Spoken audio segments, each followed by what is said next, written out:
Okay, so we can draw them. Okay, we can draw two of them because I don't know how to draw P4 on a blackboard. And you have, for example, if this is x1, x2, y, x1, x2, x3, y12, y23, x1, x2, ya, and yb, then the triangle associated to this graph will have vertices x1 minus y plus x2, x1 plus y minus x2, minus x1 plus y plus x2. Okay. One thing that you notice is that, for example, the midpoint between these two vertices is just x1 bar, and the midpoint between these two vertices is x2 bar, and here is y bar. Instead, for this guy, you will get this type of figure. This is for the loop.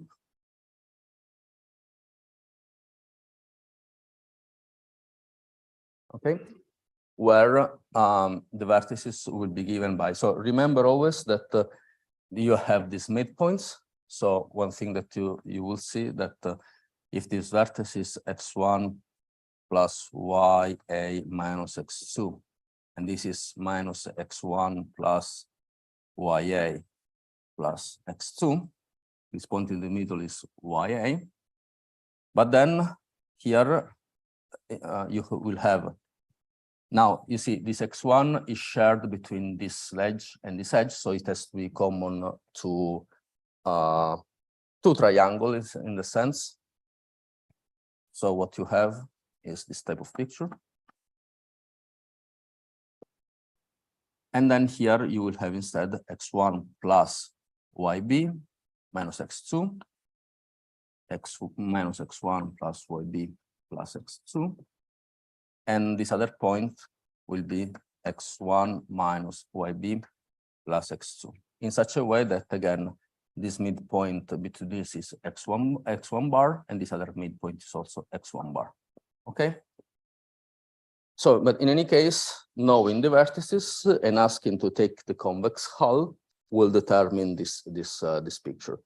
In any case, drawing them is not something really fundamental, because this is actually the only two examples that I can draw on the board. So for the rest, just drawing them won't buy me anything, because again, already for this, I'm gonna go to P4. Then, I don't know, for example, if you want to study the box diagram, this is gonna live in P7 and so on. So making the drawing is not very useful. For this reason, so the main important message from the lecture yesterday, that there is this correspondence, and then as we learned from Giulio's lectures, each polytope has associated a canonical form, which I will write it like this. And this is the standard measure on the projective space. And this coefficient, that is typically called canonical function, is precisely what gives you the wave function integrand that we are interested in. Okay, so you want to study this object because you know that once you compute and once you relate the combinatorial properties of the polytope to the properties of this function, we will have information about the properties of the wave function. Okay, so I think this is the main message from yesterday. Questions about on this point, if you have any, or if you want to clarify, to get something clarified. Okay.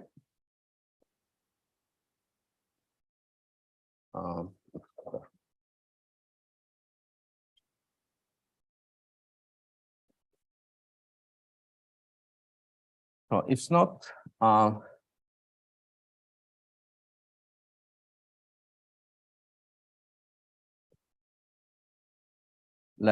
So now we want to understand both how to compute these canonical forms, because it's the way that we can compute the wave function, but also how to structure the information without substantially do any computation. Okay.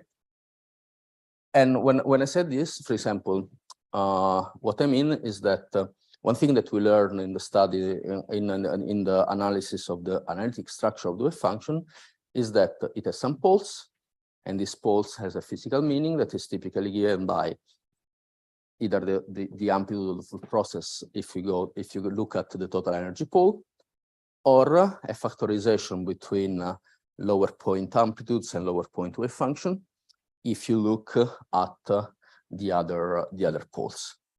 So the first thing we can ask is how we are supposed to see this information, which is really the basic possible information that we can extract. So how can I know about this information by just looking at the graph? Okay. Now, let's start with the simple example that maybe is too naive, but let's do it in any case. So the simplest example, as usual, is this graph. Okay, so we know that this graph has the polytope associated to this graph is a triangle with vertices which lives in P2.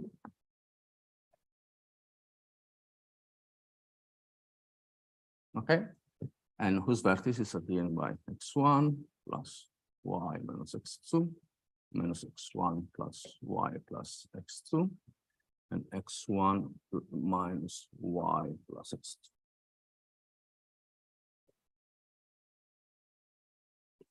Okay, now what does it mean?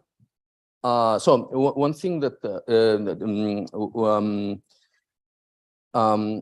one important thing is that this is also something that Julia mentioned, is that if you take residue of your canonical form with respect to a boundary, you obtain another canonical form, let me call it y prime, which describe you the polytope which is associated to this boundary. What this means in concrete terms is that typically, so in P2, so if you take this object, you can a boundary. What is given is given by the intersection of this polytope with a line which contains one of the sides, or more generally of the facet. Okay, so what we have to worry is that you have your polytope, you have to intersect with an hyperplane. This intersection doesn't have to be 0, and it has to fully contain this polytope. So the canonical form of the boundary will be given by just the one associated to this segment. Okay, will be the one associated to this segment.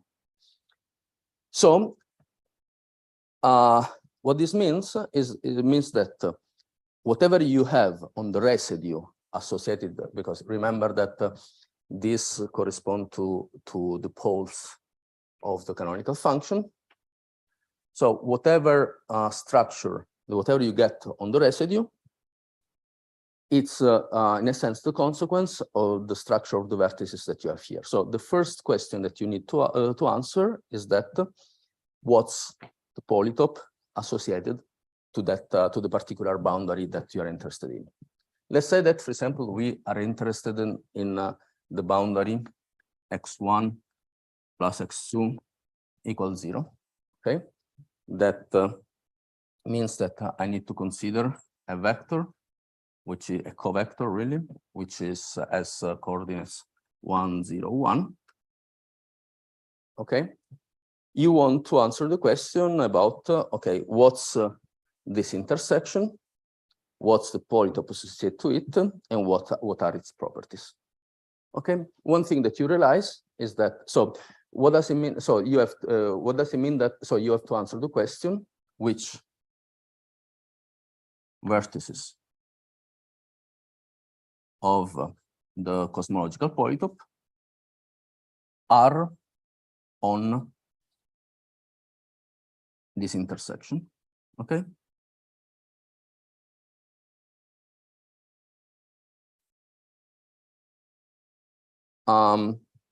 What does it mean that a vertex is on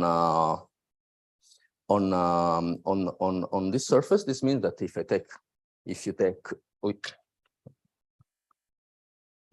take the vector corresponding to the vertex, and you do the dot product with the covector, which identifies the side of the triangle or the facet, this has to be 0. Okay, why? Because it has to satisfy this condition. Otherwise, if it's not, because the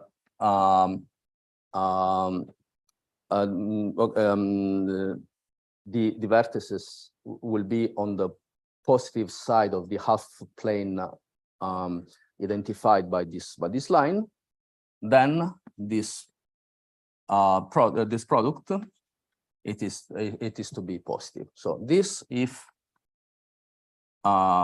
vertex is on this intersection,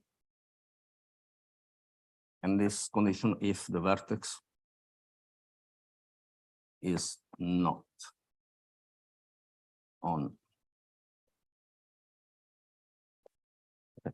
Please stop me if this you're getting if this is not very clear.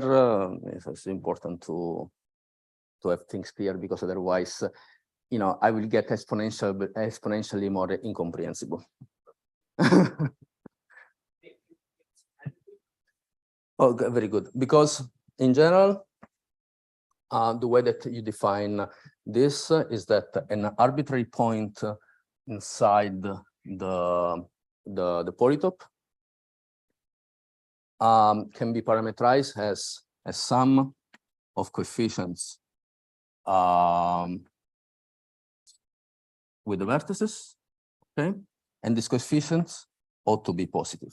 So what you are saying is that when I draw these lines, the convex polygon. That's correct.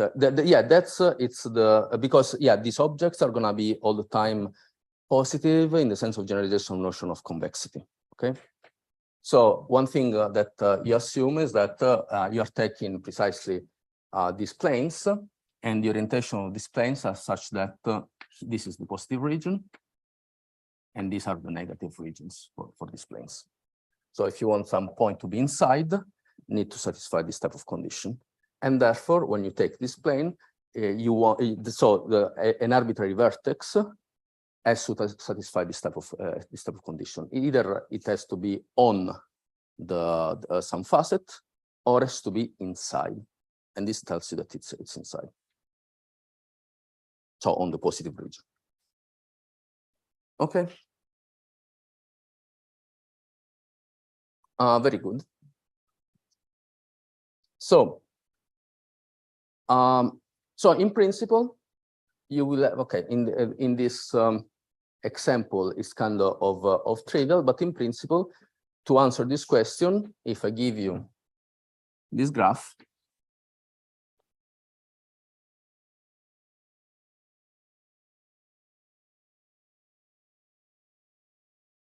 I can keep going arbitrarily complicated. You know, solving these conditions can be kind of cumbersome, okay? Because I can give you a plane, I don't know which, for example, which is x1, x1, x2, x3, x4, etc. I can give you some condition x1 plus x2 plus x3 plus y3, 4, blah, blah, blah. and then identifies which vertices are on, which vertices are not, might be kind of, now you do it, but it can be a little bit complicated. So one has to develop a smart way of solving, these conditions. Okay. So an important point is that all the vertices, as I recalled in the recap, has this form. Let me think.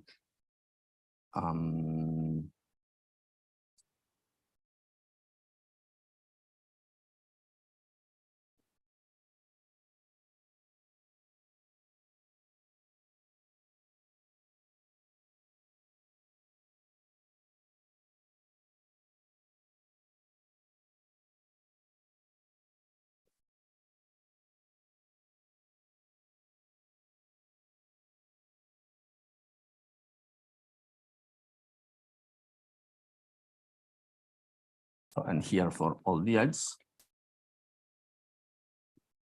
Okay. So, and precisely this triple is associated to the same edge. So, one thing that one can do is saying that if this vertex is not on the facet, which means if this condition is valid, I take the edge which is associated to this triple that I'm looking at, and I put an X on it. I introduce a marking if this is positive. And so this is site SC and this is site S prime. If Z2 instead is positive, this is again SC S prime. You put a marking close to the vertex SC, where here you have the positive number. And finally, for the other one, you might guess that I put a marking to identify this condition. So this condition tells you that this vertex, this marking means that this vertex is not on the facet that you might be considering, and so on. Why this is useful? This is useful for an important reason. The important reason, if you remember from, I think 2 lectures ago, but also I recalled it yesterday, there is a relation between graphs and subgraphs, subgraphs and singularity, which means therefore boundaries of these objects.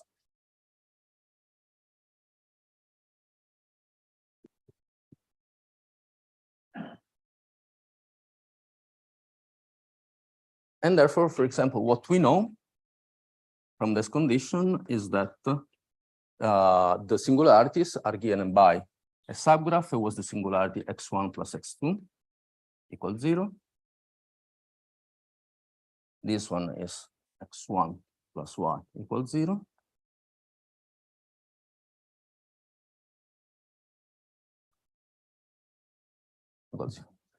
Okay, now we want to know which polytope correspond to the intersection of this guy of this line with our original polytope, this line with our original polytope, and so on. And so which vertices among these three are there.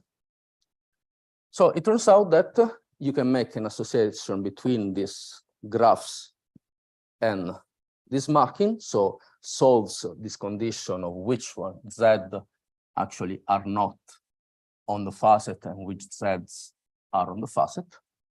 And the prescription is just that when you have, you consider in a subgraph such that the edge is contained in it, then you have to mark the one inside, which means that in this case, the vertices which will be on this facet will be just Z2 and Z3, because remember that this, I'm saying that I'm excluding Z1.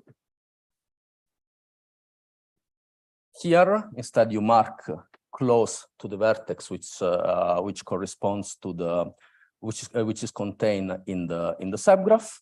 So you're excluding Z2. So this is given by Z3 and Z1. Okay. And here the same, you're excluding Z3. Then you see that the point of associate to this boundary is just identified by the vertices at Z1 and Z2.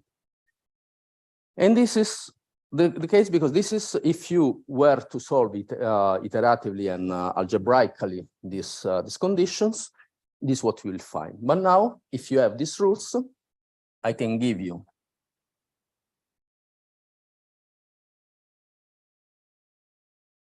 whatever arbitrarily complicated it can be. If you are asking the question about what are the vertices which are on the boundary, so will correspond to the full graph, then you know that you have to exclude all the ones which are contained in the middle.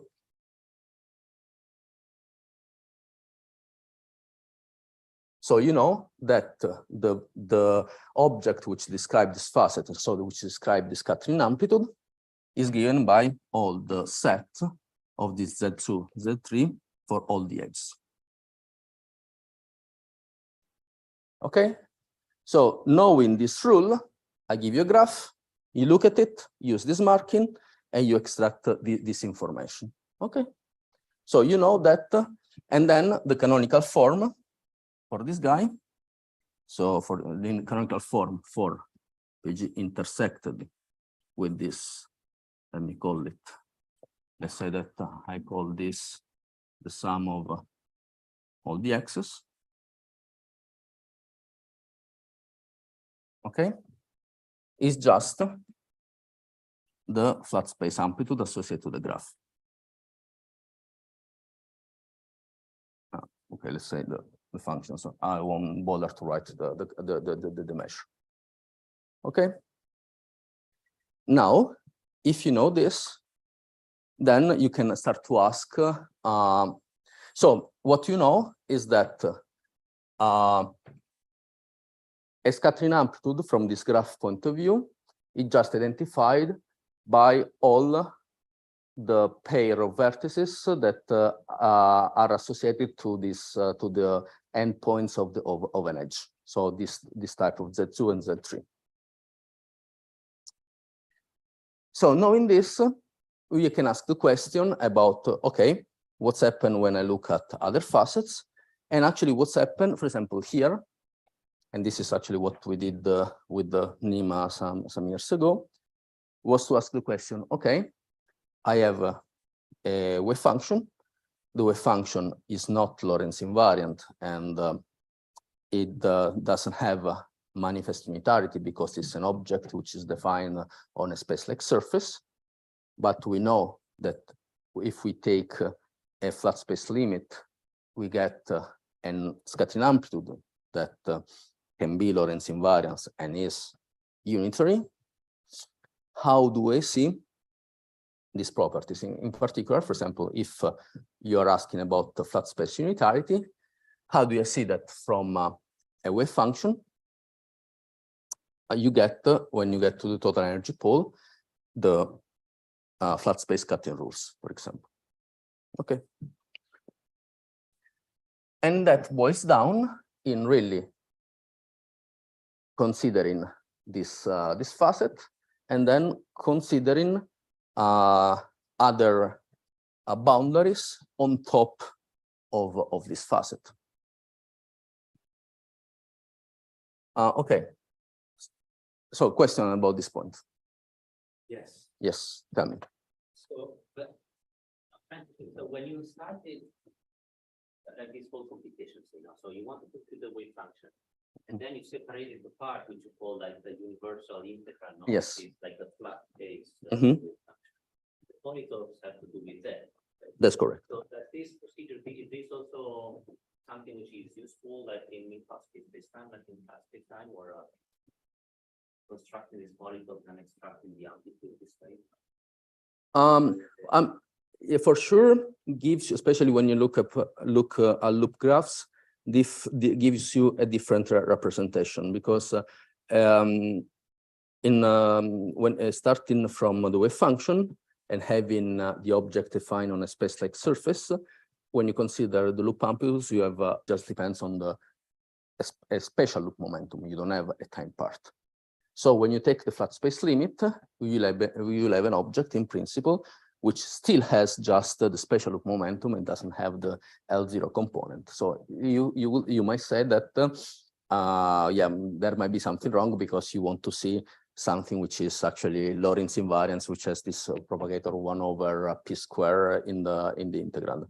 Nevertheless, this I think I mentioned it answering the question of somebody in the past lectures. But what's happened is that yeah, for scattering amplitude, if you take the simple example, for example, of a bubble and a scattering amplitude, typically you will write that you have. Let me keep the notation small d for the spatial dimension, for the spatial direction, and you will have something of this type: L square plus I epsilon, L minus p square plus I epsilon 1. While I will tell you that if I consider the wave function and I take the flat space limit, what we will have is something like this. So this is YA, YB, X1, X2. And then you have YA plus YB squared minus X1 squared. Okay, here I'm forgetting about the epsilon, but bear with me. And here you have YA plus YB. Okay. So you will say that this don't look has like the same object. However,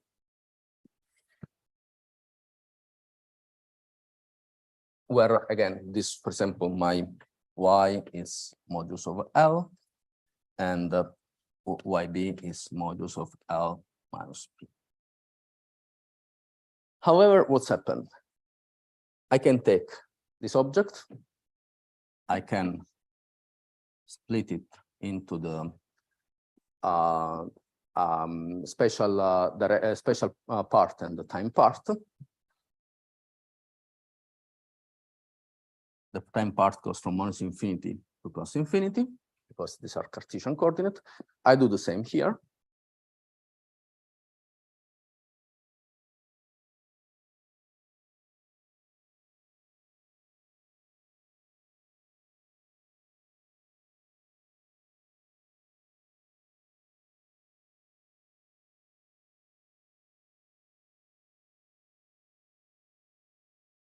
Okay.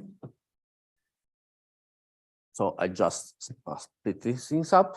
Now you can recognize this. This is our YA square. This is YB square. P0 is the modulus of the external state there. So the sum of the modulus of the external state at the vertex. So this is my, let's say, X1. Okay. And now you can do the integration. You can choose, in this case, two contours. You pick the one that you like. You put things together, and you get this formula. Okay. So obviously, if you start with a setup which is not Lorentz invariant, and you, even if you take a limit in which you land on something which is Lorentz invariant, you should not expect that Lorentz invariance is manifest, so you don't get this type of propagator. But this doesn't mean that it's not manifest. So this means that you have to see how to understand that that you're actually getting the right result. And so this type of representation actually, there are several of them. Okay. And goes under different names, depends on how you split this up.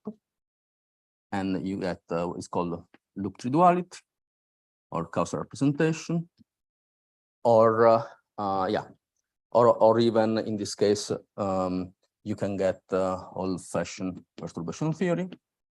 There are a number of those. Okay. So, so does this answer your question? Yeah, in a way it does. Yeah, I was wondering this construction. So you're doing this for cosmology, really? That's correct. And I guess the question boils down to, is this useful also for To actually integrate. well, no. Is it useful also outside of cosmology, like, you know, that want to do quantum field theory into flat space? Do we these techniques are workable, and we can do something? I mean, it does give you some information. For example, there was this at arbitrary loops, this causal representation was just conjecture. Okay, there was no, and in a paper with a collaborator of mine, whose name is William Torres Bobadilla, we actually proved it at all loops using this technique for scattering amplitudes. Okay, because what you do if you want to prove any statement about scattering amplitude, what you have to do is take your arbitrary complicated graph for which you want to know something in scattering amplitude, eliminate all the vertices that you don't want,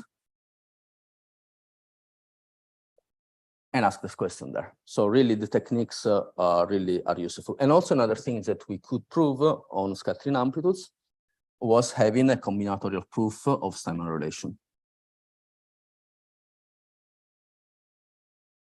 When in the sense, so some relation as the that as I explained yesterday are the statement that partially overlap, that double discontinuity over partially overlapping channel in the physical region vanish.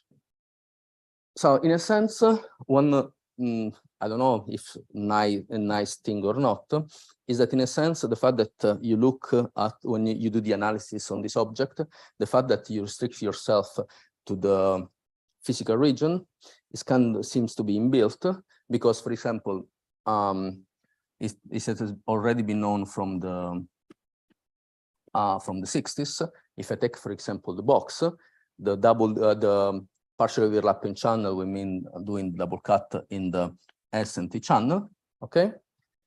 And in principle, one would think that because of this Steinman relation, this has to be 0, but actually you can discover that there is a non-zero double discontinuity, but typically you have access to it going outside of the physical region. So, and for the moment, in this picture, I don't know how to see this part. Maybe let me ask you the question maybe in a slightly different way. In your construction, like here, if I look at the bottom line, with this one. So you don't have Lorentz invariance manifest. That's correct. Above you do. Yes. So in this simple case, you can show, no, by just what you did that you cover the same thing, no. But you say in general, no, your construction is not Lorentz invariant. Okay, very good. Yeah. Right? Okay, so obviously, what you don't want to do is again, I give you that arbitrary complicated graph. Yeah. You land in an expression like this, and then you can ask the question: how do I know that actually is really Lorentz invariant? You don't want to take the integral for this and then do for all the LZ. Very good. So actually, that's actually something that we already proved. There is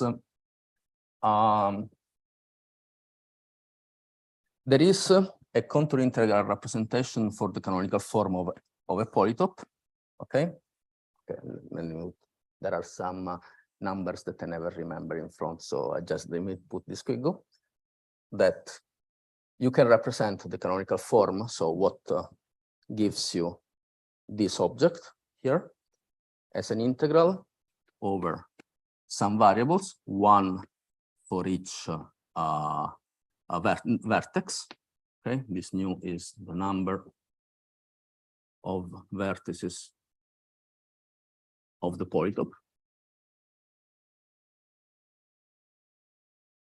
So you see, in the case of the amplitude, which correspond to this, you are eliminated one vertex for each edge. So if the total polytope will have 3 any vertices, this will have 2 any vertices. So let me put here just 2 any.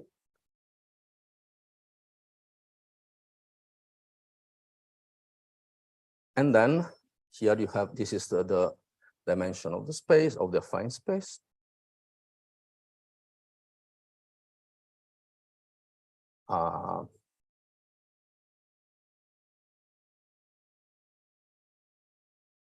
Okay, so you can actually use this representation, and there is a number. Typically, if you are in the case of loop diagrams, this number is bigger than the number of dimensions of your delta function. This means that this delta function, or will fix a subset of this C. What it turns out that you have some arbitrary choice, you fix them, and then you are left precisely with the L of these variables.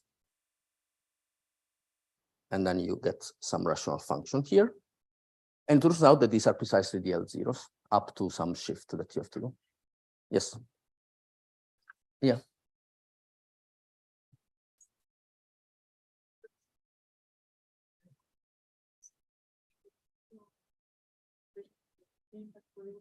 Yes. And they're also like, if we just naively expand out the L0s, we go like into the E terms, right? Mm-hmm. So I'm just curious, can you get both of these classes of the representations? Actually, you can get even representations that I do not think that are in any quantum field theory literature, because, for example, here from this integral. But these two also you get. Yes, yes. Yeah. You get the first observation theory, you get this, and you get all the one that she mentioned. What I wanted to point out is that if you do this integral, you typically pick two poles. Okay, so you get a sum of two contributions. You can close the contour in the upper half plane on the lower half plane, so you get the representation two different sum. Here I wrote it just as a single piece. When you get some function expressed in substantially partial fraction, okay, from the point of view of the polytope, this means that you're doing a triangulation. So answering the question, which representation do you have of your scattering amplitude, of your wave function, boils down to study the all the possible triangulations of the polytope. Okay, there are some of them which has nice diagrammatic rules, some of them which doesn't, and there are okay, the ones that have been studied in this cosmological polytope picture are of two types. One substantially, which correspond to more or less doing this integration, will be like the triangulation that you might have in mind, like I give you a square, and I can draw either this line, which will represent the spurious pole, or I can draw this line, which represents the spurious pole. I'm drawing this precisely because in this case, the polytope which represents the amplitude is precisely a square. So these two representations will be given by doing this type of triangulation. Nevertheless, there are also others, and these add as spurious boundaries. Recall in P2, each line corresponds to a denominator, so you get this also gives you a boundary, but given that belongs to both cases, upon the sum, this is going to be this thing is going to be cancelled.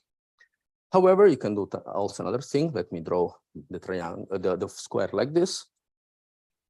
You can also make a triangulation through these points, okay? And the specialty they have these points are they identified by the same plane that identify the facet. So which means that if I write this square as okay, let me give number 1, 2, 3, and 4 as 1 for A minus 2, 3A. I'm always keeping the same lines, so I'm not adding spurious singularities. And so I'm having a, let's say, partial fraction of my integrand, which doesn't have the spurious singularities. And this type, for example, in this simple case, this precisely, I mean, for the bubble, you don't have too many choices. So one of the so you can triangulate through A or through B. One of them gives you old-fashioned perturbation theory, and the other one gives you what is called the causal representation.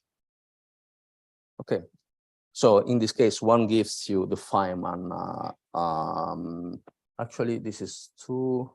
Yeah, if I say the one gives you the Feynman representation, the one that you will get just from the bulk, using the explicit form of the propagator, like the advanced part plus the retarded part, while the other one is something else that I don't know how it's called. Okay, if you have a bigger graph, obviously bigger it is, more triangulation it has, and so more way of representing you have. Okay, so in a sense, so one can say that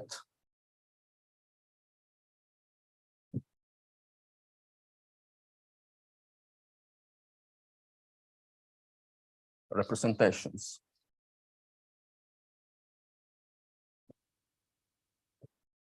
of either the wave function or the amplitude are given by triangulations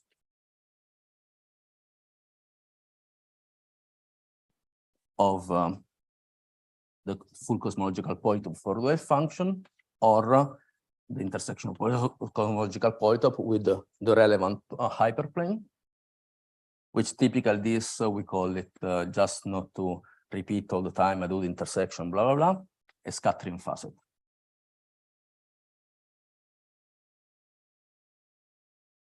Okay, so when I say that one can prove Katkowski rules from a combinatorial point of view, or one can prove Steinman relations for amplitudes, or actually for anything from a pure combinatorial point of view, both these problems map in the problem of how the different singularities talk to each other, in the sense that, you see, in this case of the square,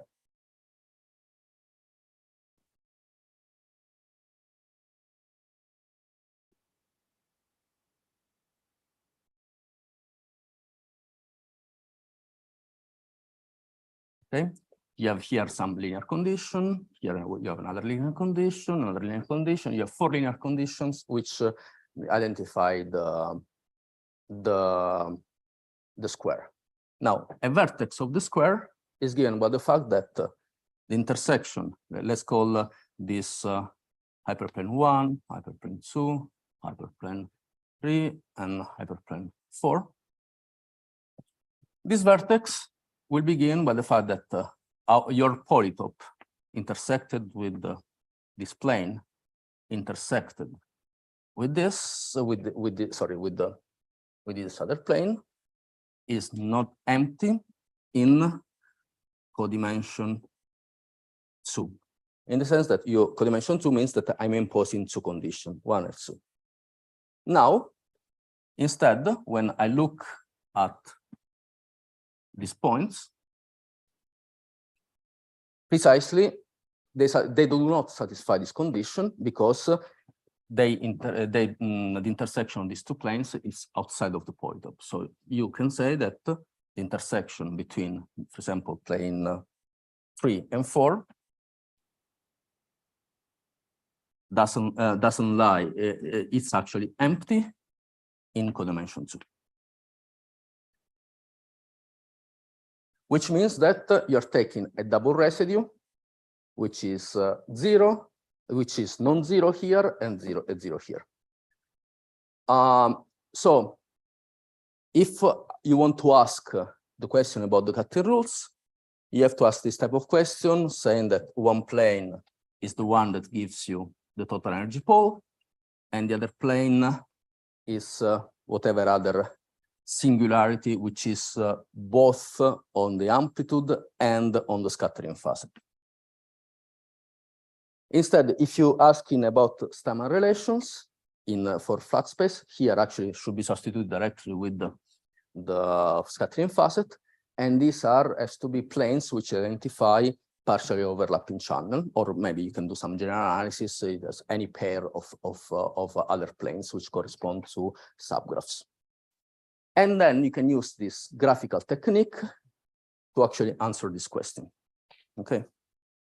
So the way that actually I can, given that I have like 13 minutes left, I can tell you how the flat space unitarity will work, because then this is more or less the same. The analysis is a little bit more complicated, but the underlying idea, it's the same. Yes. All this formulation we have now our own class. Again, as Lorenzo was saying, this as such, if you really then end up computing the canonical form, gives you the wave function integral that is like the flat space wave function. Yes. Not, I mean, now because he asked me something about the scattering amplitude, I'm making the parallel also with scattering amplitude. But in principle, if you consider full polytope, gives you the integrand for the wave function. So how do you Well, in the Sitter space, okay, in the Sitter space, in principle,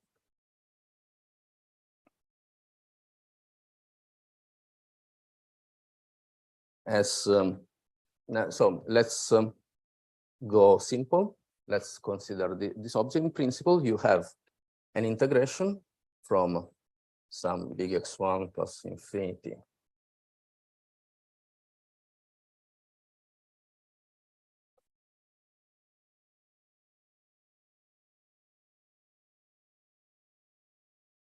of the canonical form, and this is what the cosmological polytope gives you.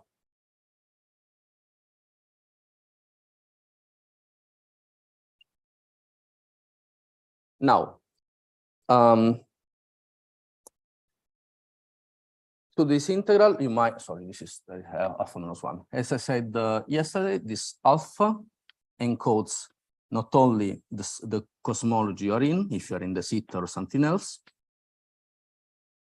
but also encodes the number of points of the interaction.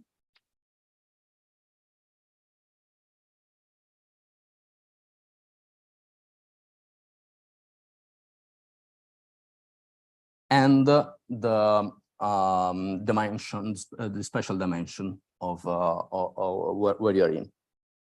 So you can, for example, if you choose some information like this in such a way, for example, if I were to choose to do the computation in the Sitter 1 plus 3, but with 5 to the 4, this is actually completely conformal. So you don't have any integration, and the cosmological polytope already will give you the final result. Now, if you go something a little bit less trivial, so just, for example, I keep the Sitter in 1 plus 3, and then I have 5 to the cube. This alpha is 1, so you get just this integration. And in this case, you can, yeah, I don't have time to go into the detail, but there are operations that you can do on the polytope to actually extract what are called the symbols, which means that you can extract the type of function that you will have doing some projection operation on the polytope. So you still have the possibility of extracting information about the integrated function.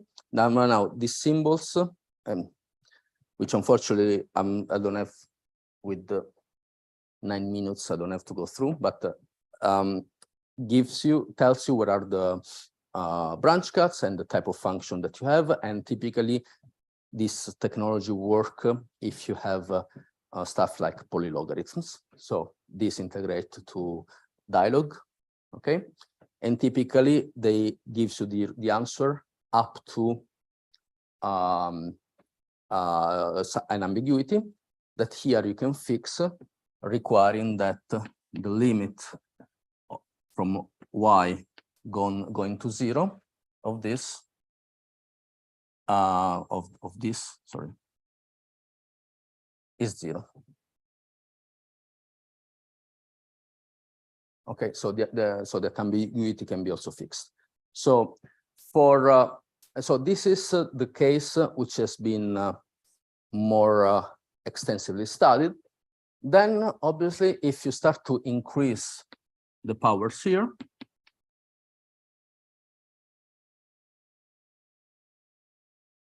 if you start to increase the powers of the alpha here, then you have to be more careful because you might run into higher divergences, which are divergences at infinity, which are infrared, just because this x is going to infinity really correspond to the time going to zero to the boundary. So in this representation, there is this strange thing that sending some sort of things that looks like energies to infinity is infrared and not IR. It's infrared and not UV.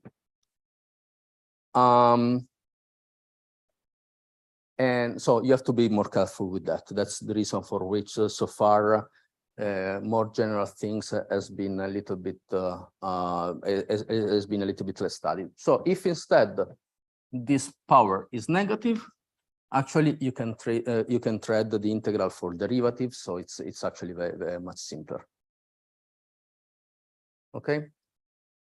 So in a sense, you once you know this information, in the cases where we know that everything is doesn't have divergences, you can actually do operation on the polytopes to extract the integrated function.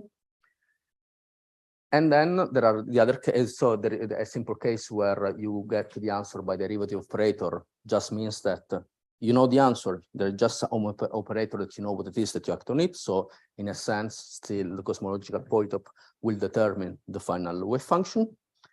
Finally, there is what is the more complicated case, that when you have this some sufficiently high power here, is the cases in which you can get the infrared divergences, and so you have to that's the problem in that you have to understand how to treat them, and these higher divergences are the one which will correspond to this secular divergences that are given by the cutoff at the boundary. So in a sense, it's true that once you do all the analysis, you are saying something about an integrand, but then you can still extract the information about the integrated wave function. And in the cases that where you have, you know, you can argue that you have polylogs. Actually, you can even all the statement that you can make on the multiple residues can get mapped in statement on the multiple discontinuities. So you actually know not just the analytic behavior of the integrand, but also the analytic behavior of an integrated function. And that this is typically the case for this axis integration in these cases. What we don't know yet is what's happened when actually you do the loop integration, because this has been there are really few computation, actually almost no computation done. Okay, so in that case, in general, it's not very clear which space of function you have to understand, and so you really have to study how the singularity of the integrand get crossed by the contour integration to make any statement about the discontinuity of the final answer. And I think there are 4 minutes left, so I prefer that you keep asking questions rather than me adding information. Question. There are some cases, for instance, if I take the seat there and try to import with different format. Yes. So these techniques maybe not so much useful anymore in that case, because we know how to compute everything without the polytope also. It depends, because, for example, if you take 5 to the 4 and in a 1 plus 3 dimension. Well, it depends what you want to compute. Imagine that you want to compute even a 2-point function, okay? This you compute by yourself. This is the free result. Then you start to add this, and you can go to 2 loops and so on. But this is precisely when you will start to see secular divergences. And so you might actually ask the question if this picture is useful to understand the meaning of these higher divergences, how to deal with that, if you can resum it or not, etc. And well, this is actually what I'm working on with my PhD student. And for the moment, the answer is that, yeah, there is some utility of these techniques for this. They're useful for Yeah, yeah. this kind of. Okay, so again, obviously, if there are things that you know to compute in other way and it's easy, probably there is no much point in just looking at this thing. However, the reason for which, for me, is also useful to extract information, simple information that you can extract in other ways, is precisely to check that there is no loophole in what I'm doing, and so you really have to extract some of the information, and also for consistency of the full picture.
It's on already.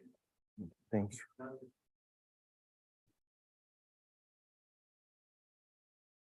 And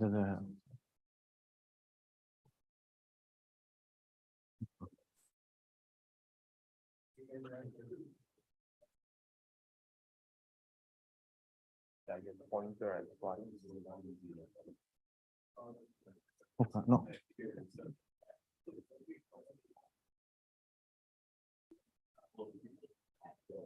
No, it's not. It's not. What? It's not. The pointer is not pointing. Pointer doesn't point. And pointer doesn't point. Ah, you have to press it. Yeah, You have to hold it. hold it. Okay, very good. Okay.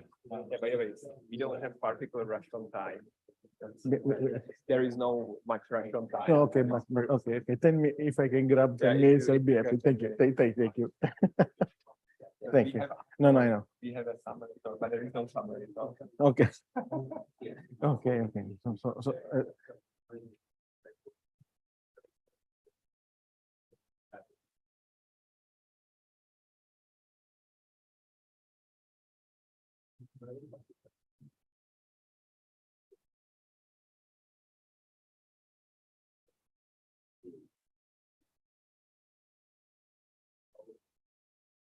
Okay, let's start. So we are very happy to have here Paolo talking about intersection numbers from electromagnetism, UFP, and cosmology. no. Okay, thank you. I would like to thank the organizer for the opportunity to be with you, and I felt obliged to extend a little bit the title of my talk, giving the conference, and in particular the input that have been shared over the week. In this talk, I would like to try to define a computational tool which can be applied from particle physics to compute any sort of observable that admit a diagrammatic approach, and in particular to special functions that appear that are very ubiquitous in physics and not only. And the talk will be based on development of intersection theory. So when we start considering the evaluation of magnetic field in classical electromagnetism, okay, we can use Ampere law to define the magnetic field that flow through a surface. And in particular, if the geometry of our circle, of our circuits are complicated, one expects this calculation to become complicated. But actually, thanks to geometry, even the calculation of a magnetic field from a configuration that is highly non-trivial can become extremely simple, and in particular can be broken down in individual contribution whose coefficient comes from geometry. And in particular, I'm talking about the linking number, which is the number of windings of the basic circuit around the boundary of the surface. So this linking number is the main building block and main building ingredient we are going to elaborate on. So already in classical dynamics, essentially, we are in presence of a decomposition in terms of basic function whose coefficients are dictated by geometry. How this is related to Feynman integral calculus? We have already been listening to several talks over the weekend about the application of integration by parts identities to the evaluation of dimensionally regulated integrals. And we know that although they have been introduced for particle scattering, nowadays their application to effective field theory, through effective field theory to gravity, and we listen to several talks to cosmology, allows to consider them really as a syntax, as a language, rather than as a toolbox for calculation, rather than as a function of tools that are limited to a special problem. So the basic part and the basic application of integration by parts identities we find them in the decomposition of amplitude in terms of what we can now define as a basis of integral, or even to decompose or to derive differential equation for the master integrals themselves, or dimensional shift or functional recurrence relation.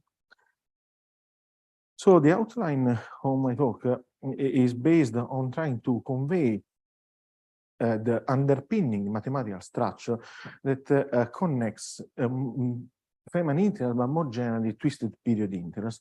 And I will try to share what we understood so far, namely how this can be controlled by the RAM twisted theory, and particular intersection number, for which I will just recall. I have a limited time to go through 3 different methods that we propose to compute intersection number, and that I'm not satisfied yet with them.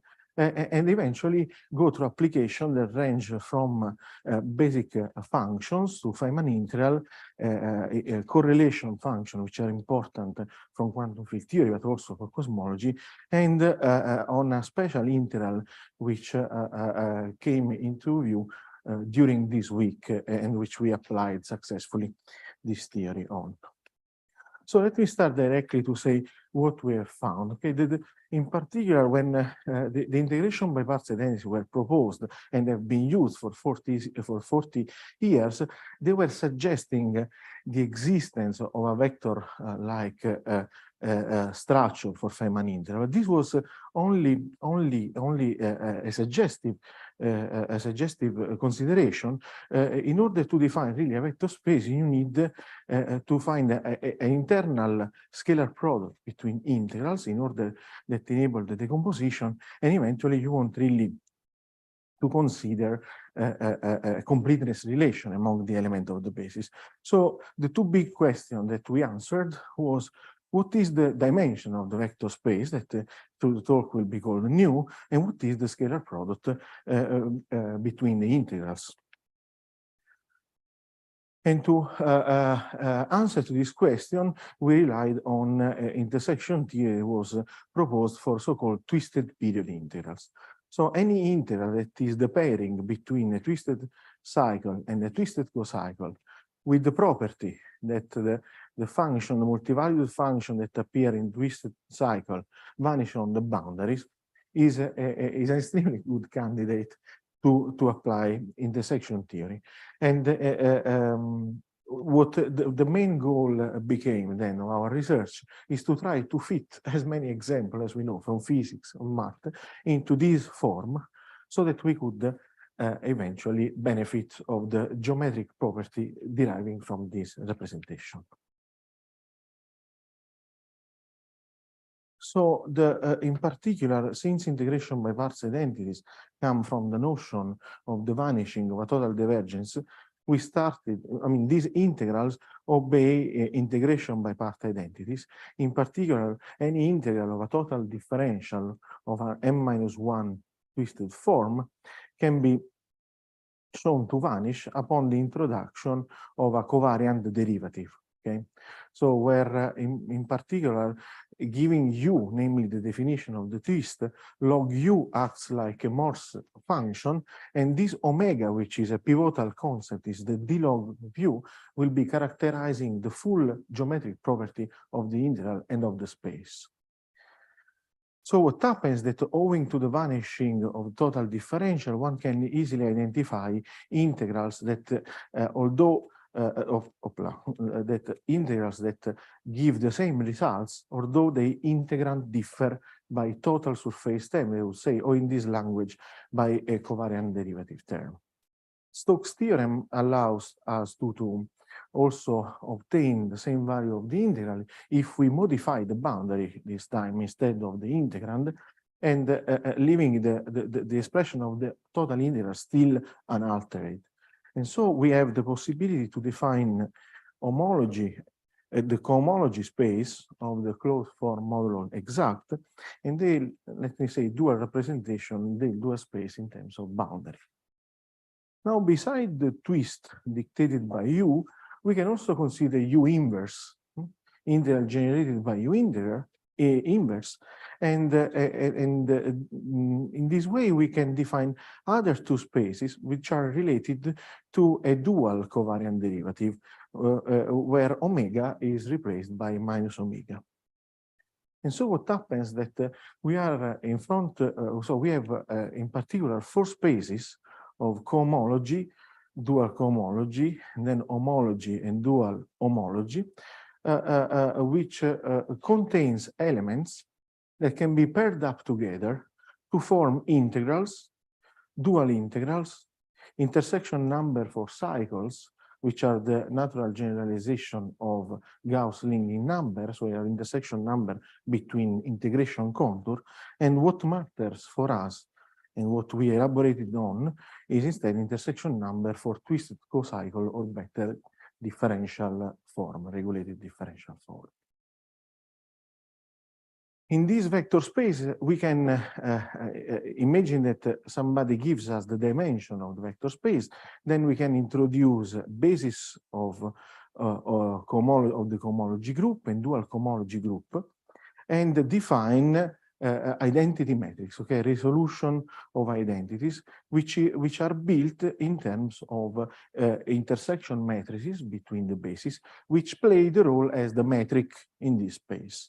And we can do it for forms or for contours, and for the rest of the talk, I will more focus on this property of forms. So the resolution of an identity in cohomology space is what controls the linear and the quadratic relation, all the relation that appears among integrals, which are decomposition formula, differential equation, and and shifted dimensional relation.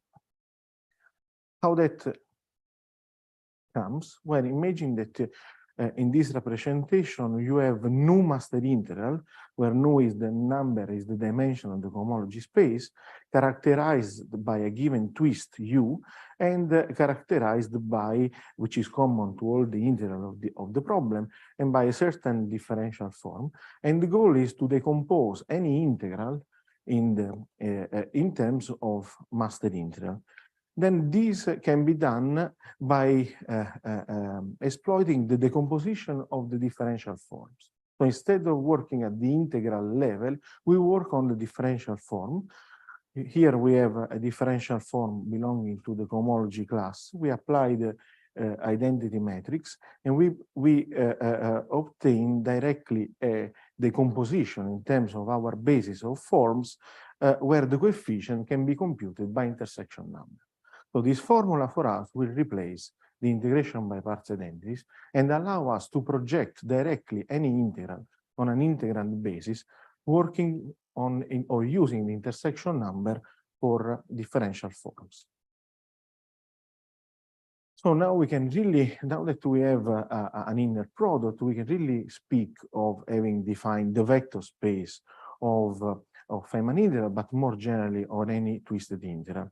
And the two main ingredients is that the number of master integral will correspond to the dimension of the cohomology group, and the intersection number give us the possibility to define the inner product. So how then one recognizes that Feynman integral can admit a treatment, can be treated in the language of intersection theory, where any Feynman integral, beside the momentum representation, can admit also parametric representation. And among the various parametric representation are usually characterized by a certain graph polynomial raised to a non-integer power. And what we would like to find is some representation in which the integration by part identity holds. Among them, the Bykov representation has this property. And the Bykov representation is a representation where the integration variable are the denominators of the integral, and where the twist is the ground determinant of external and internal momentum. So for instance, if you have a one loop nonagon or a two loop box, they both are represented by a twisted period integral with a 9 integration variable. And for this, it was known that in this representation, one can derive integration by parts identities. So among the three special applications which we are interested usually in the context of Feynman integral is how to derive dimensional recurrence relation, where in terms of twisted form language, this becomes just a problem of decomposing an integral characterized, for instance, a master integral characterized by EI, its own differential form, whose integrand is multiplied by nu power of the twist function. So we can choose in particular a basis of other masters where which are characterized by different powers of the twist and apply our decomposition method. In this basis, for this special base choice, we can cast this decomposition as an equation, a vanishing equation, and recognize that the insertion of the grand determinant under the integrand sign, actually what they do, they generate shifted dimensional integral. In a similar fashion, one can derive differential equation, namely the action of a derivative with respect to an external variable onto a twisted integral, generate a differential form in which one introduces a new covariant derivative, where this time you take the d log derivative with respect to the external variable itself. But once you generate this form still belongs to the same n-cohomology group and can be decomposed as any other differential form, and therefore one derive directly the Pfaffian differential matrix obeyed by the master integral by projection technique in terms of intersection number. A third equation, which is less known to people working on the evaluation of Feynman integrals, but it's more familiar to people who work on the mathematical side on GKZ system, is the so-called secondary equation, in which one can show that the intersection matrix is solution of a matrix differential equation ruled by this omega checked, omega tilde, which are the matrix differential equation of basis and dual basis. So once we have these understood that in order to decompose an integral, an amplitude, or to build a differential equation or recurrence relation for our integral can be done in terms of intersection number, then it matters how do we compute the intersection number. So starting from the Morse function log of u, as I said, the dimension of the cohomology group can be computed by counting the critical point of this function, namely the number of solutions of omega equal to 0. And then omega also contains information about the poles. So omega contains the geometry, the full information on geometry associated with this integral. And the intersection number indeed exploit. Very brief technical point Yes. on the screen sharing. Thank you very much. Thank you very much. Thanks.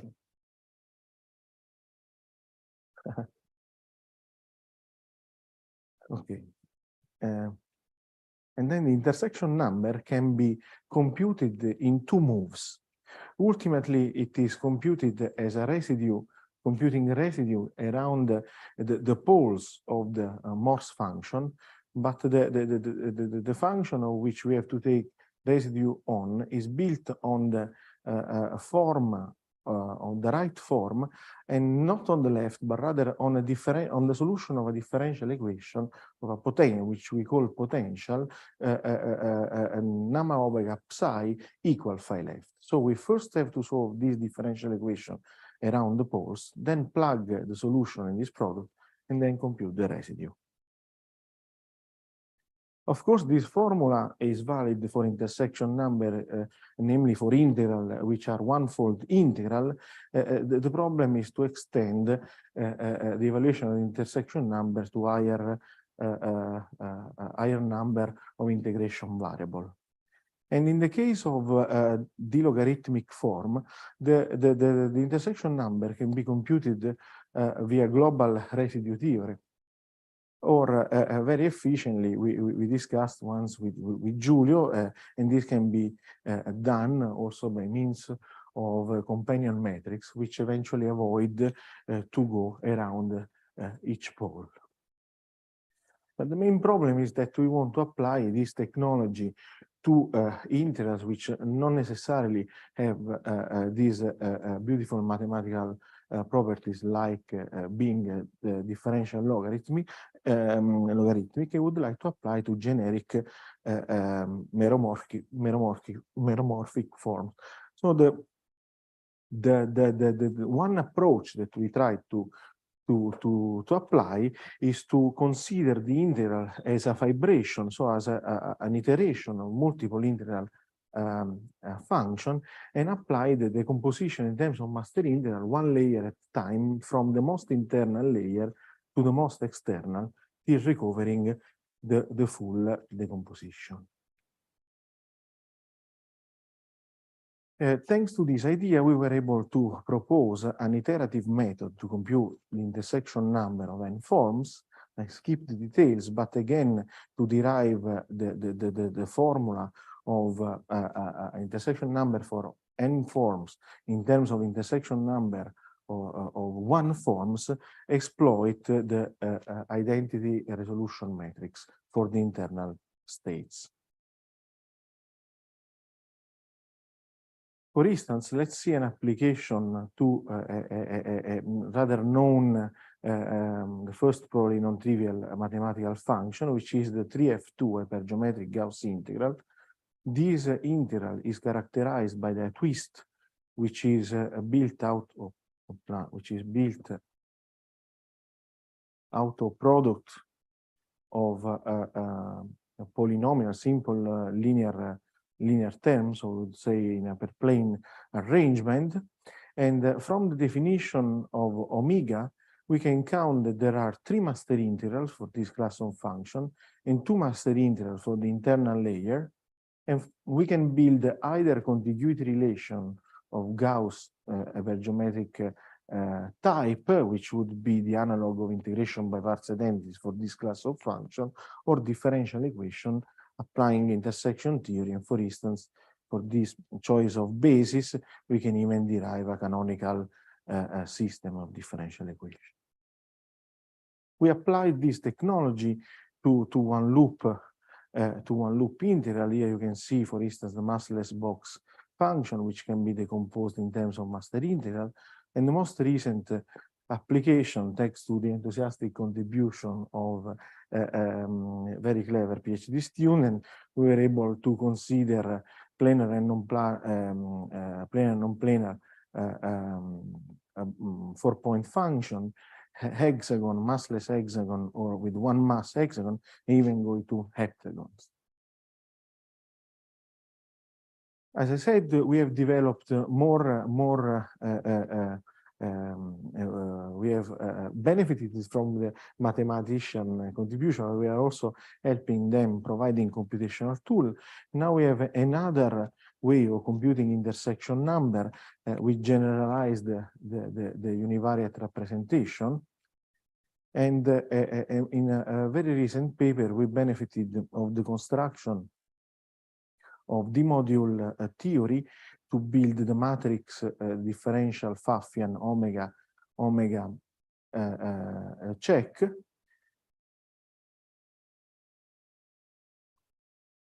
We can solve the secondary equation, finding directly the intersection matrix as a solution of a matrix differential, okay, as a rational solution of a matrix differential.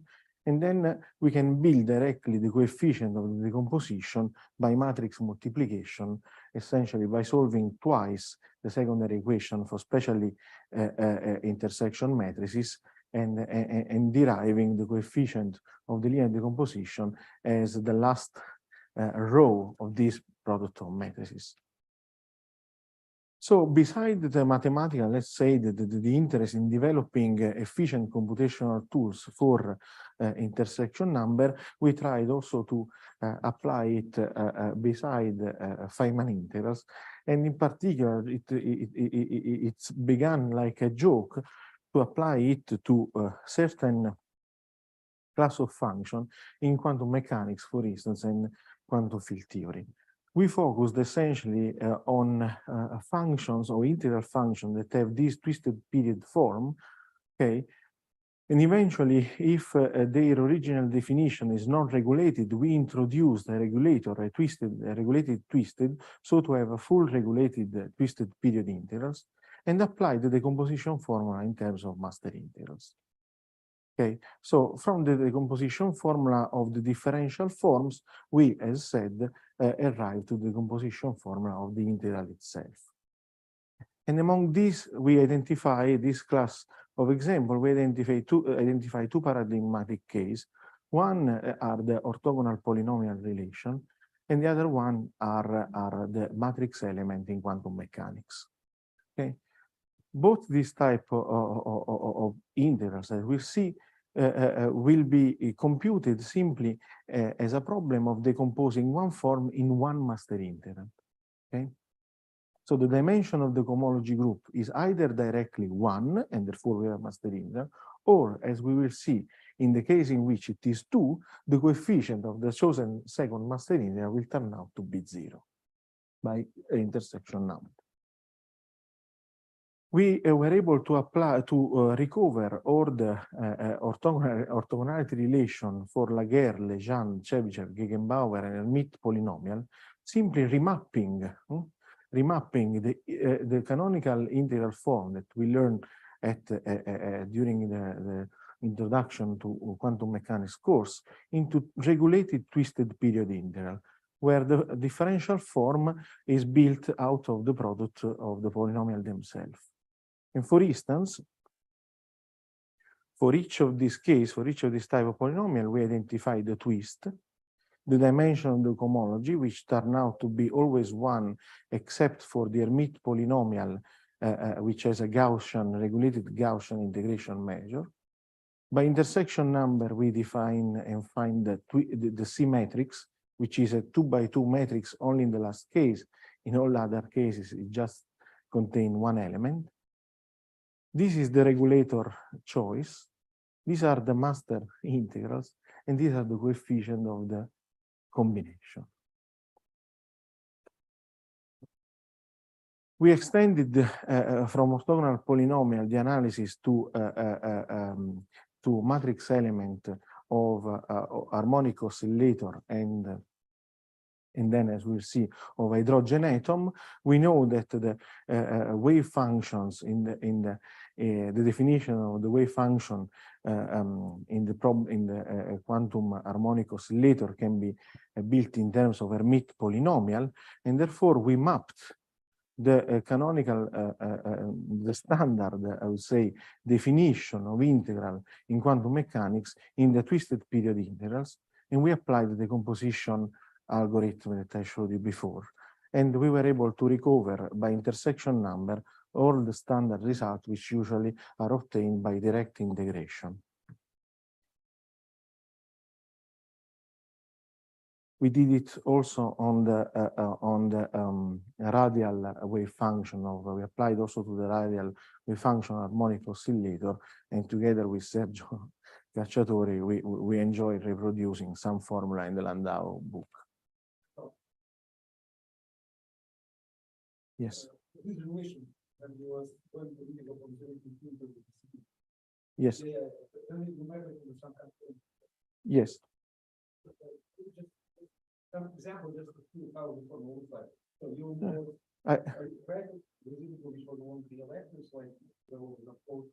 yeah, no, the contour is still from 0 to infinity, stays in 0 to infinity, but I use as a U. So this is what comes out of the definition of quantum mechanics.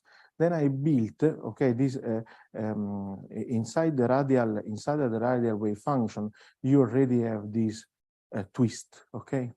This is non-regulated, so I multiply it by z to rho, and then I take rho equal to 0 at the very end. So at this point, my integral is regulated between 0 and infinity. I create a multivalued branch cut locally in order to apply intersection theory. I don't do integral. I compute this intersection number, but I need the regularization. Thanks for the question. In order to be able to apply, so I slightly modify my integrand, and then. If you want, this is one way of seeing, but I don't want to say like in a sense, it's one way of interpreting. I want to say that I want to see it that once I have a regulated integral, okay, and this and the important thing is that u vanishes on the. I build a twist that vanishes on the boundary. Okay, this is the key property. I don't need even to know where it is or what is its explicit form. It's sufficient to say. Formally, it's like integration by parts and ends. When we derive them, we don't care at all about where is explicitly the integration domain. Okay, here instead, the integration domain, the integration path is connected to the definition of the regulated twist. And for instance, with z to power rho, I'm regulating the integration from 0 to infinity, for instance.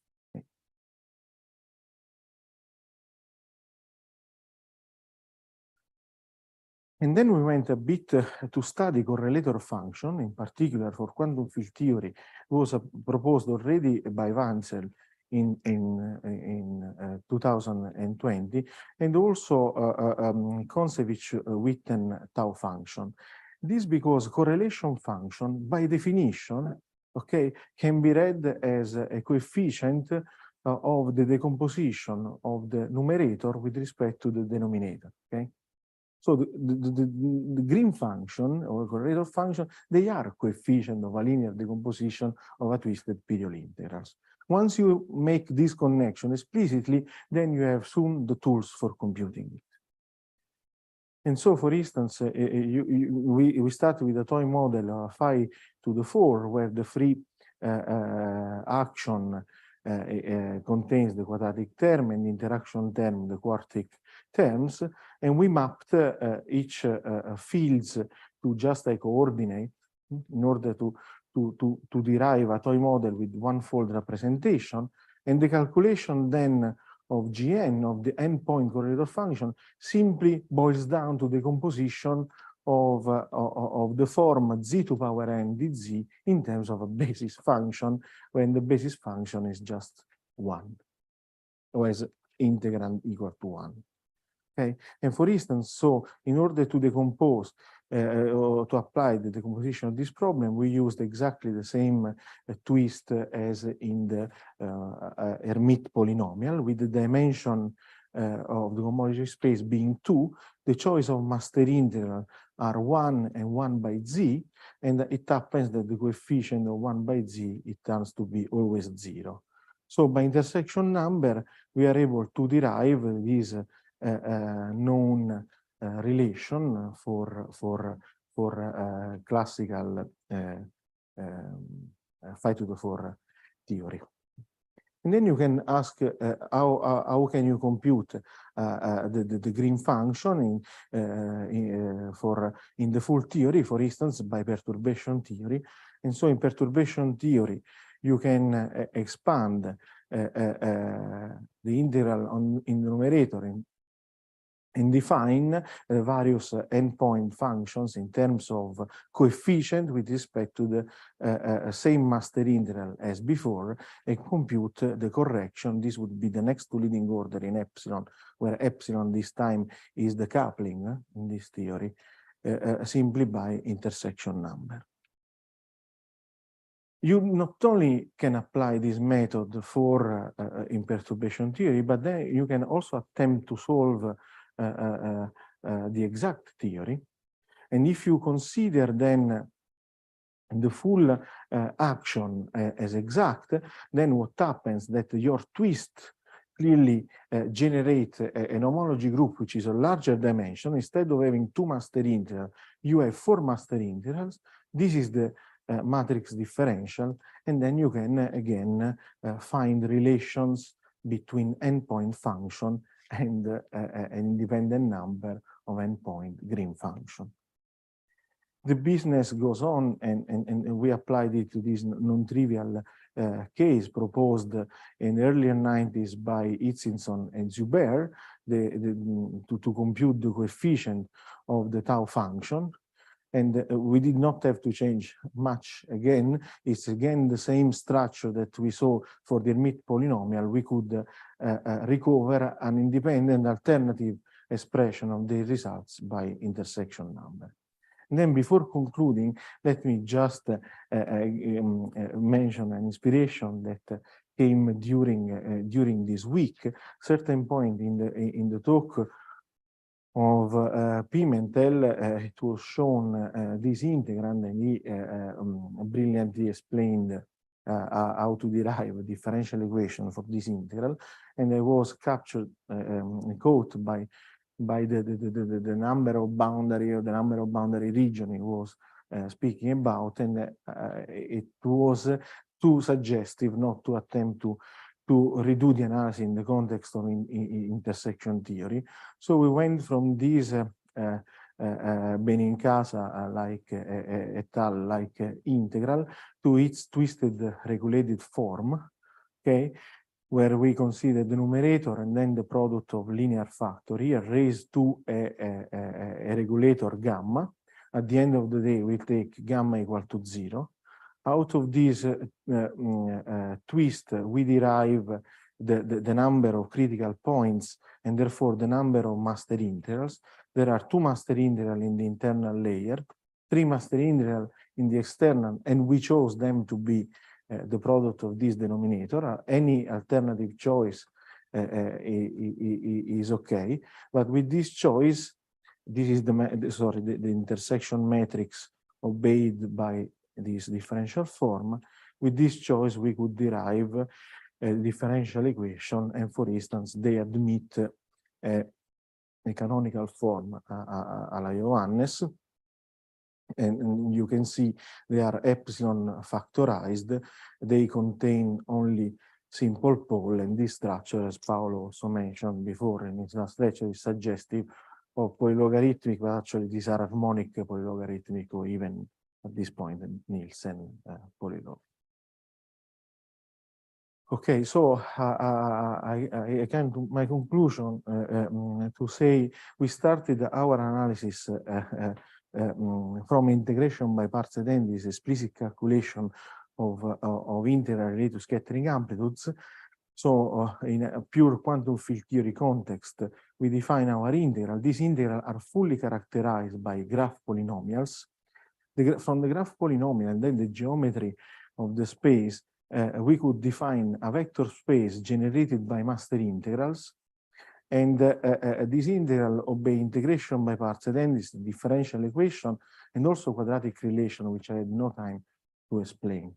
But the underpinning structure, which, as I say, is common to many other theory, is that in differential algebraic geometry, you can define a wider class of integral, Homoto, Gelfand, GKZ per geometric integrals, where the graph polynomial is replaced by any multivalued function described by the affine variety connecting to it. The vector space role is played by the cohomology group, and the basis can be either classified in terms of independent integration contour, or as we saw, as independent differential form. So the integration by parts are contiguity relation, differential equation are Pfaffian system, and there exists also quadratic Riemann period relation. So there is a full one-to-one matching. So I conclude my talk by saying that we believe to have implemented, we have found an underpinning important structure of generic mathematical function, which are of interest in physics as well as in mathematics. And the key concept here is to find the isomorphism with the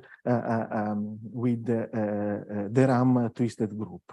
So, and in many disciplines, I'm enjoying this, you can find that functions can be mapped into this context.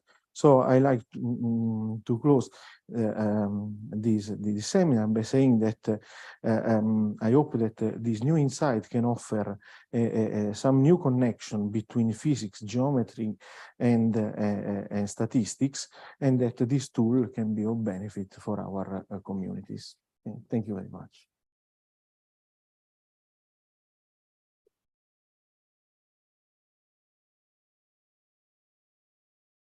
Very nice question. Is the one goes to come from conventional and you think it's the data that the integral and so on by manipulation based on this context. You come up with very special. In which sense you build with different compared to those which are international? Oh, thank you. Actually, usually in integration by parts identities, the choice of the basis is an option that is a posteriori, namely you first decompose it, right? Then you know and check how many master linear you have, and eventually then you can change your basis to have. Here, the knowledge of the notion of the basis is an input, is a priori, because when you start the twist, okay, from the U function, you get to know what is the dimension of the cohomology. So you know already beforehand what is the number of master linear. Then you choose them. You choose and you build the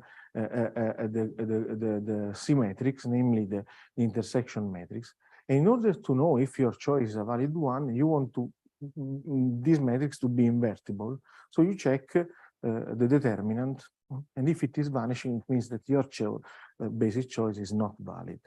So then you choose the basis, and once your basis is a valid one, you apply the decomposition. And at the end of the day, because if the choice that you make is the same as the one that your colleague has done in momentum space, the coefficients are exactly the same as the IBP.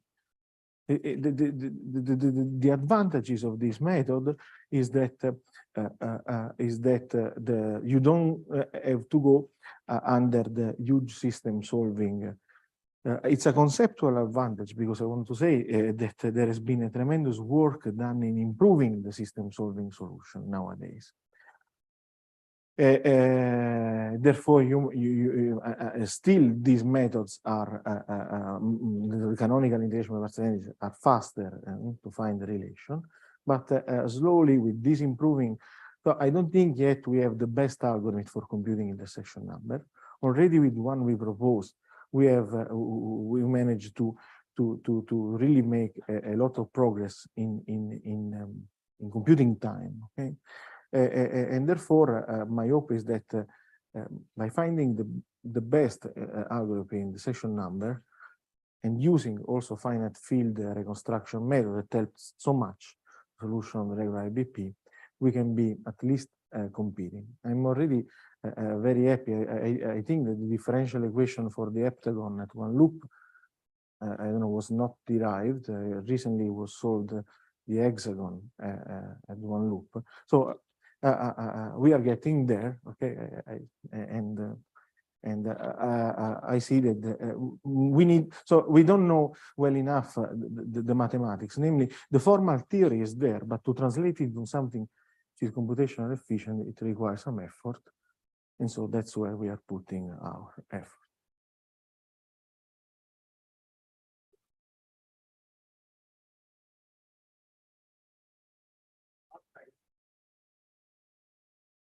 Okay.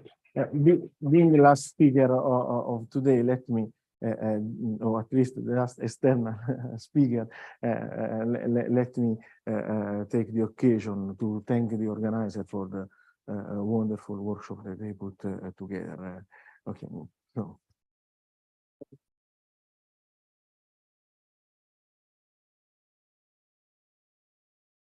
Okay, so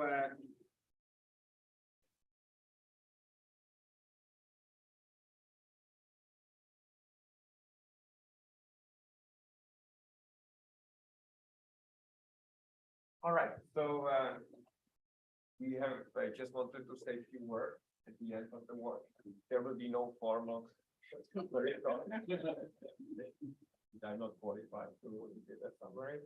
So yeah, I think it was a very, very nice week. Thank you very much for coming. I learned a lot, especially on the cosmology side. And hopefully these interactions will continue and would eventually emerge to some new insights. The program doesn't end. We still have informal discussions in the afternoon, so everything is open. Yeah, just have no structured program. Yeah, thank you. Nothing to add for me on that point. However, there's a nice thing we still have on our agenda, which is that the ICPP has some nice feature of awarding some small prize, and this is for we had this poster presentation, which I think was also very successful with many discussions. And so there's a poster prize awarded by the ICPP through the organizers.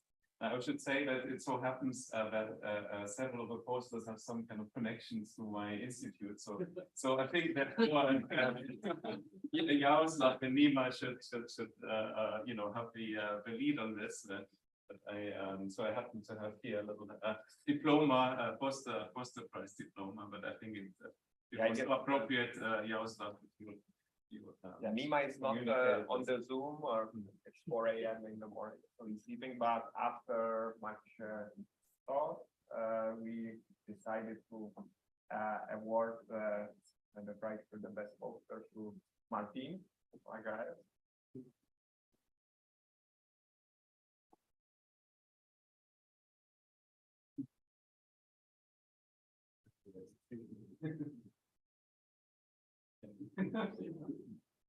Okay, so that's it.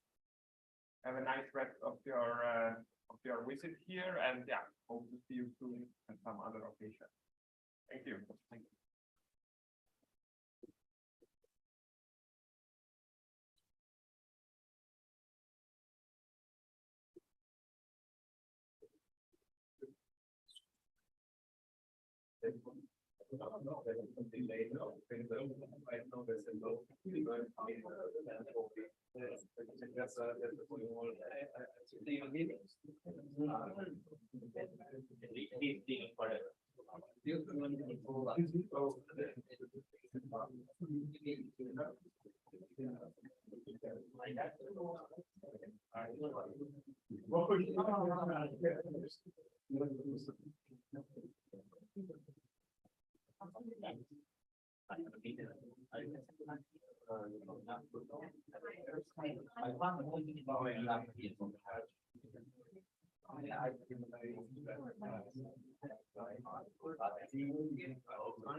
My statement is that this bag is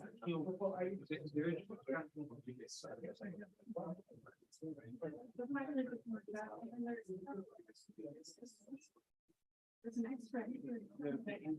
there's a machine.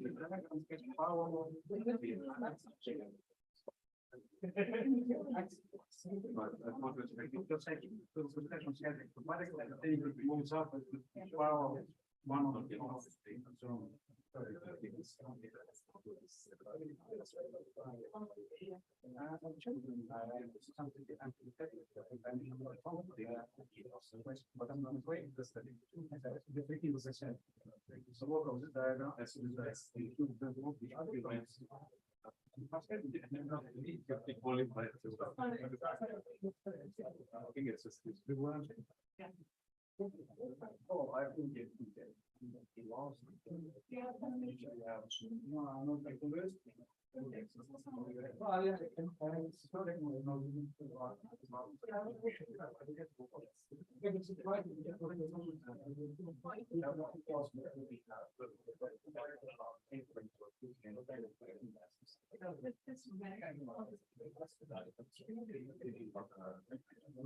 Then you have here.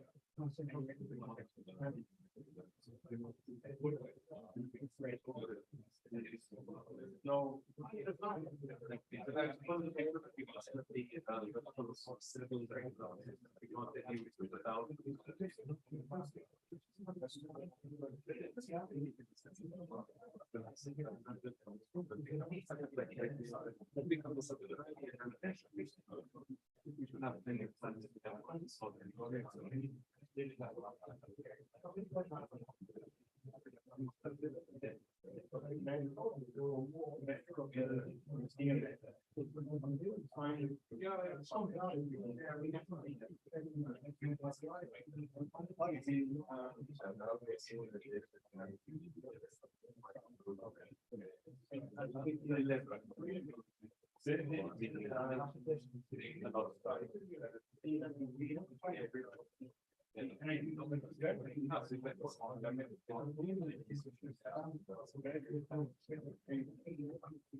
Oh, the master, you're going to tell me about the top level of the knowledge, or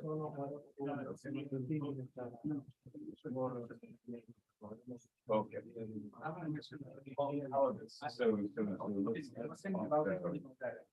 Anything for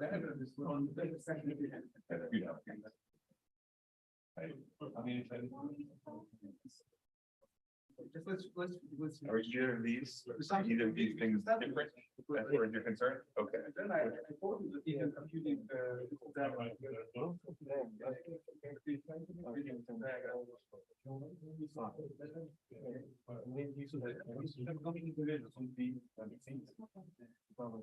you're saying exactly, Okay.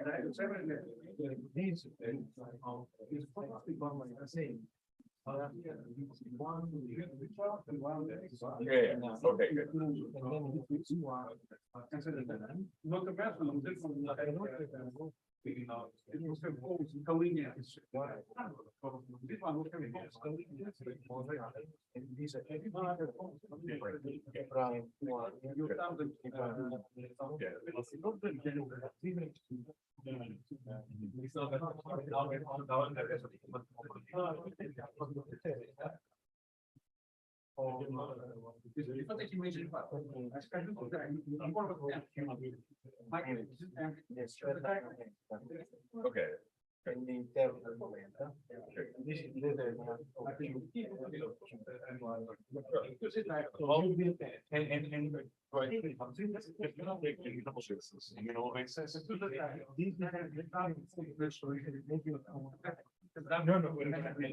So I only have 3 keys. I have and that's all and I also apply. Then you get five.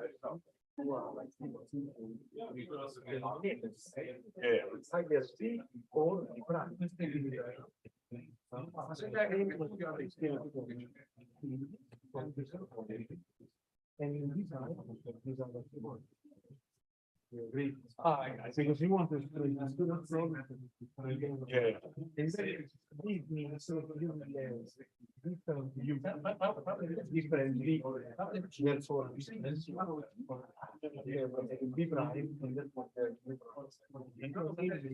This will be a polynomial. Yeah. B.